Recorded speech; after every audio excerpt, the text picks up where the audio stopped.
আসসালামু আলাইকুম, সবাইকে স্বাগত নিবিড় কৃষি চ্যানেলের নতুন আরো একটা ভিডিওতে। দেশ এবং প্রবাস যে যেখান থেকে দেখছেন সবাইকে স্বাগত আজকের নতুন আরেকটা ভিডিওতে। তো আসলে ভিডিও আজকে মেইন বিষয় হচ্ছে যে আমার যে ছাগলটা বেশ কয়েকদিন আগে অসুস্থ হয়ে পড়ছিল এবং গাভীর অবস্থায় পাতলা পায়খানা এবং প্রস্রাব হচ্ছিল না এবং খাওয়া দাওয়া একবারে বন্ধ হয়ে গেছিল হঠাৎ করে।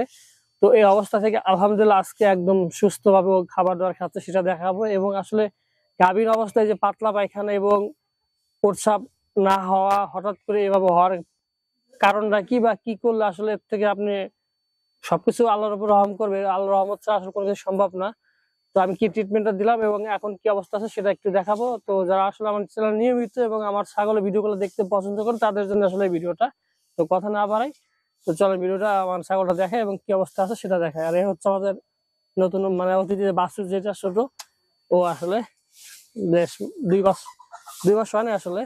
তো কি অবস্থা আছে 2 মাসে কমেন্ট করে জানাবেন।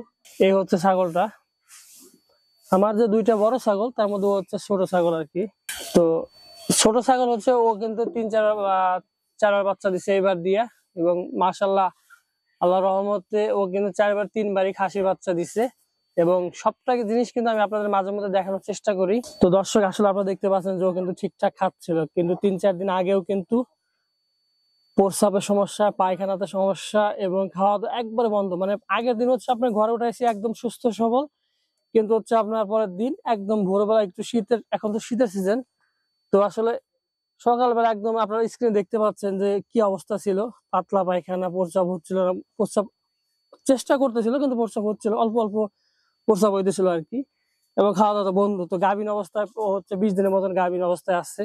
তো এই সময় তো আমি আসলে আন্দাজে কোনো কিছু করতে পারি না, সেই ক্ষেত্রে আমি হচ্ছে গ্যাসের সমস্যা যদি হয়ে থাকে এই সময়, তো আপনি নিজে বা নিজ মানে দেখা যাচ্ছে অনেক সময় অনেক অভিজ্ঞতা মানুষের থাকে, তো সেই ক্ষেত্রে দেখা যাচ্ছে আপনার নিজ একবারে কোনো কিছু করা ঠিক হবে না বা উচিত না। তো সেজন্য আমি হচ্ছে ডাক্তারকে খবর দিয়েছিলাম এই ভিডিওর মাধ্যমে। আগের ভিডিওতে আমি দেখার চেষ্টা করছিলাম, তো ডাক্তার আসলে আসার পর ইনজেকশন দিয়েছিল 3টা।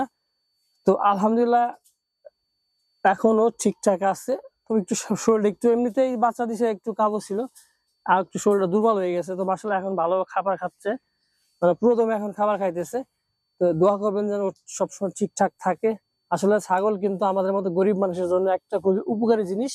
এবং ছাগল পাললে একটা জিনিস হয়, হুটহাট আপনার দেখা যাচ্ছে 5-10 হাজার টাকা যদি কোনো দরকার হয়, আপনি কোথাও না পেলে ছাগল পাললে দেখা যাচ্ছে যদি ছাগলের যে বাচ্চাগুলো থাকে এখান থেকে কিন্তু বিক্রি করে আপনি সাময়িক যে বিপর্যয় গুলো এগুলো কিন্তু অনেক সময় মেটানো যায়। অনেক সময় দেখা যাচ্ছে আমাদের মতো গরিব মানুষের দেখা যাচ্ছে এই যে গ্রামে যারা থাকে সুদে লেনদেন বা অন্য কাছে এখন কিন্তু ধার উঠে গেছে আসলে এলাকার থেকে, 5-10 হাজার জন্য মানুষকে সুদে নিতে হয়। তো এই ছাগল পালন করলে আসলে এই জিনিসটা আপনাকে করতে হবে না। এটা হচ্ছে ওর ছাগল বাচ্চা, হচ্ছে একদম কালো হয়েছে মায়ের মতন। বড় ছাগলটা দেখতে পাচ্ছেন ও কিন্তু এখন ঠিকঠাক আছে, আল্লাহর মতো ওর কোনো সমস্যা নাই। আর এই ছাগলটা বেশ আমার বাচ্চা হিসেবে আনা হয়েছিল, একজন উপহার দিয়েছিল। তো ওর থেকে কিন্তু আমি প্রায় 86,000 টাকা বিক্রি করছি। এবং এই পাশে এবার যে 2টা খাসি বাচ্চা আছে এবং বড়টার যে 2টা খাসি বাচ্চা আছে স্ক্রিনে দেখতে পাচ্ছেন, তো ওদের নিয়ত আছে আসলে 1 বছর পাওয়ার মতন। ওদের একটু থাকার সমস্যা, মানে এক ঘরের মধ্যে গরু এবং ছাগল রাখা হয়। তো আলহামদুলিল্লাহ একটা ঘরে হাত দিচ্ছি ছাগলের ঘর, সেটা আগামীতে দেখাবো যে ছাগলের জন্য কি ঘর তৈরি করলাম। তো এখন মাশাআল্লাহ এই তো অবস্থা। আপনাদের আসলে আমার ছাগলের ভিডিও অনেকে পছন্দ করেন। এবার তো অনেকে আসলে বাচ্চা চাইছিলেন যে ভাই আমার একটা জাত দরকার। তো আসলে এবার তো আসলে সবগুলাই আসলে ছেলে বাচ্চা হয়েছে, দেখা যাক। আবার 2টাই তো প্রেগনেন্ট হয়ে গেছে। তো সামনে আল্লাহ কি দেয়, সুস্থ সবল ভাবে আসুক। যারা এখনো অপেক্ষায় আছেন ইনশাল্লাহ যদি মেয়ে বাচ্চা হয় দেওয়ার চেষ্টা করবো। অনেকে চাইছেন, তো সময় মতো যারা যোগাযোগ করবেন ইনশাল্লাহ তাদেরকে দেওয়ার চেষ্টা করব। এতটুকু আসলে। আর সবাই দোয়া করবেন যেন আমার ছোট্ট একটা খামার আছে বা আমি চেষ্টা করছি একটা ভালো একটা খামার দেওয়ার। আসলে আর্থিক সমস্যার কারণে হয়তো বা খুব দ্রুত আগাইতে পারতেছি না, আস্তে আস্তে চেষ্টা করতেছি।